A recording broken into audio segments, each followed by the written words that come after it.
أعوذ بالله من الشيطان الرجيم. بسم الله الرحمن الرحيم، والصلاة والسلام على أشرف الأنبياء والمرسلين وعلى آله وصحبه أجمعين، أما بعد، فتحية لكم. إذا قلت لكم الشيعة حمقى وعلى رأسهم هذا عاقل عراقي، فلا تقولون هذا يشتم أو يسب، والله هي حقيقة. ولكن أي شيعي منصف يشغل عقله ولو 10% لعرف أن كلامي صح. الآن هذا عاقل عراقي يتكلم عن حروب الردة والحرب اللي كان يعني وقعت بعد وفاة النبي صلى الله عليه وسلم، وكان أبو بكر هو يعني من حارب المرتدين ومنع الزكاة، فجاء هو بترقيع لا يقول به لا لعاقل ولا لمجنون. بصراحة أشياء مضحكة لا يقولها حتى الأطفال. نشوف ايش قال وبعدين نعود لكم. رب مشهور لا أصل له. يقولون أن أبا بكر قاتل المرتدين، وهذه أكبر فرية في التاريخ الإسلامي، لأنها تخالف القرآن، لأنها تعارض القرآن الكريم، وعندنا الأدلة سنثبتها إن شاء الله من خلال القرآن الكريم. هذه الآية أمام الجميع: يا أيها الذين آمنوا من يرتد منكم عن دينه. الآية واضحة، الآية واضحة. من يرتد منكم عن دينه فسوف يأتي الله بقوم يحبهم ويحبونه أذلة على المؤمنين أعزة على الكافرين يجاهدون في سبيل الله ولا يخافون لومة لائم، ذلك فضل الله يؤتيه من يشاء والله واسع عليم. صدر الآية الذي الآن نحن في صدده أحبتي الكرام، نحن الآن في صدر الآية.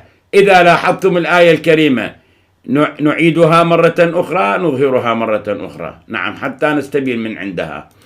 يا أيها الذين آمنوا، الخطاب للذين آمنوا، من يرتد منكم عن دينه فسوف يأتي الله بقوم يحبهم ويحبونه. الآن لمن الشهادة؟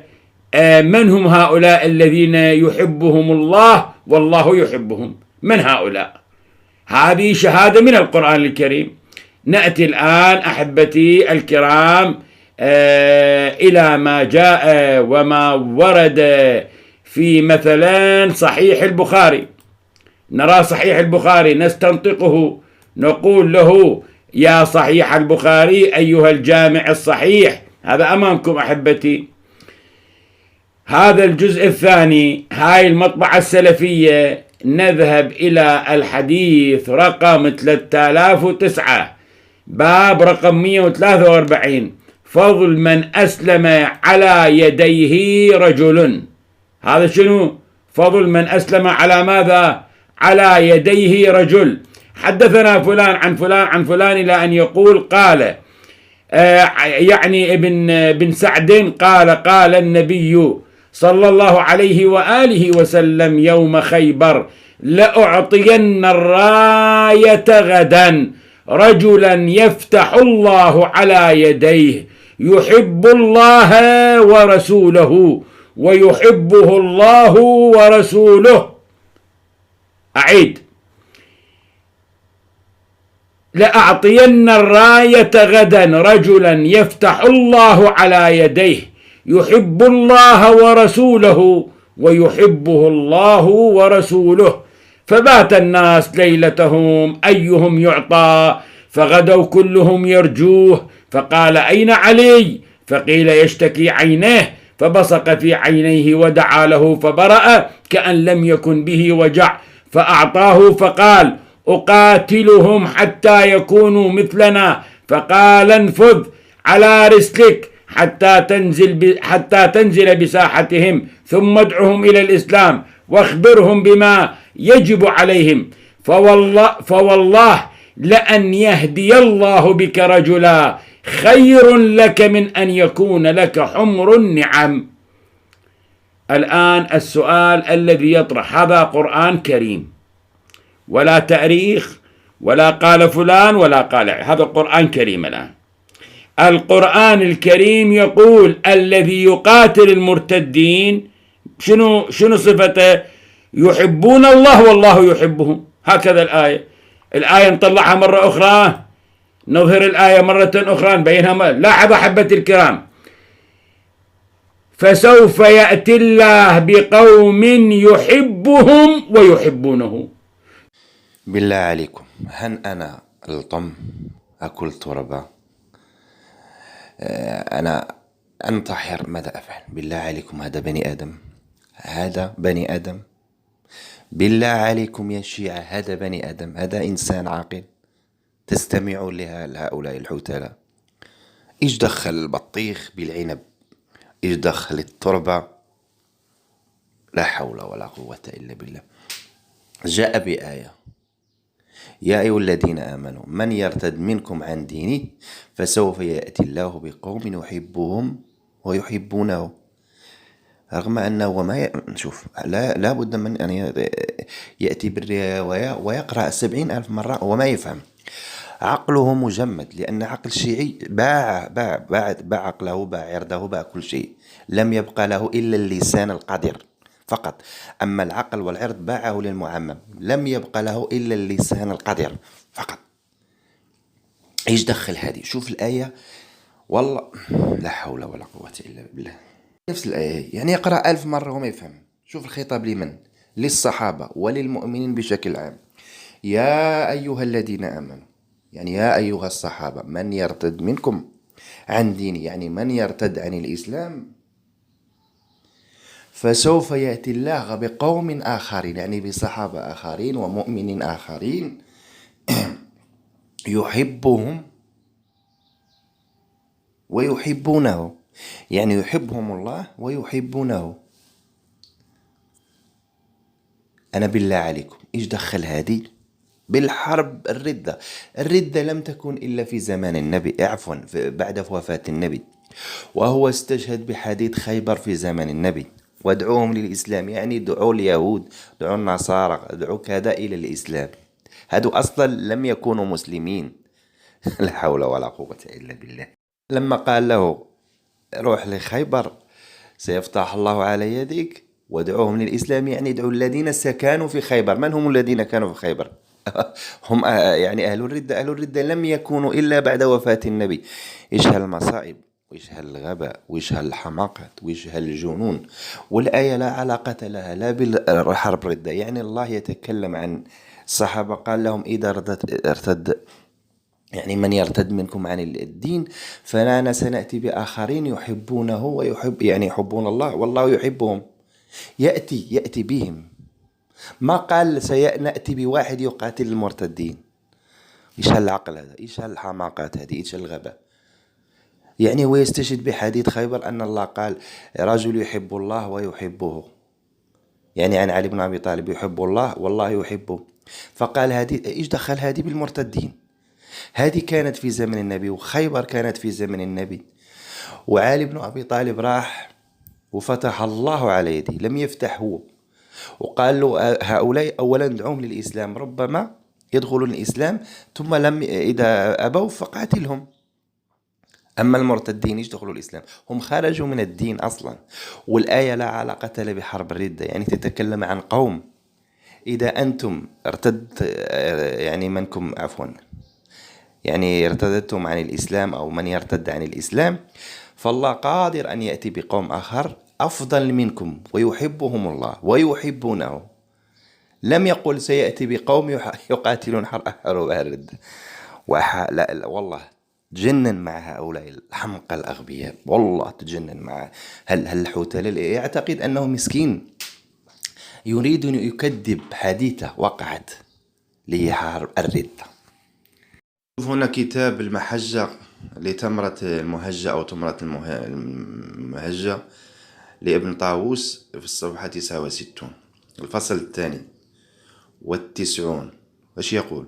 واعلم يا ولدي محمد سلك الله جل جلاله بك سبيل الصواب وشرفك بسعادة ذوي الألباب أن الذي جرى يوم السقيفة من تركهم للنبي صلى الله عليه وآله على فراش الممات واشتغالهم بالولايات، وما جرى من ترك المشاورة لذوي البصائر وانفرادهم بتلك الفضائح في الموارد والمصادر كاد أن يزيل حكم النبوة ويوجب ذهاب الإسلام بالكلية، لأن العرب لما سمعوا عن أهل السقيفة اشتغالهم بالأمور الدنيوية واستخفافهم بالحرمة النبوية، هذا عالم شيعي يتكلم، لم يستبعدوا أنهم خرجوا من اعتقاد نبوته وعن وصيته لمن أوصى إليه بإمامته، وأن قد صار الأمر مغالبة لمن غالب عليه فارتد. يعني هو يتكلم عن البيعة وكذا، والسبب أنهم ارتدوا لأنهم لم يبايعوا علي بن أبي طالب، هذا لا يعنينا، لكن هل أثبت الارتداد أم لا؟ يقول فارتدت قبائل العرب، ارتدت يعني بعد اسمع يا جاهل، ما أنت ما تقرأ في كتبك وجاي لي آية هي أكبر منك أنت ما تفهم فيها ولو فلس. فارتد قبائل العرب واختار كل قوم منهم رأيا اعتمدوا عليه، فحكى جماعة من أصحاب التواريخ منهم العباس بن عبد الرحيم الماروزي فقال ما هذا لفظه ولم يلبث الإسلام بعد موت النبي، اسمع، بعد موت النبي صلى الله عليه وسلم من طوائف العرب إلا في أهل المدينة وأهل مكة وأهل الطائف ارتد سائر الناس.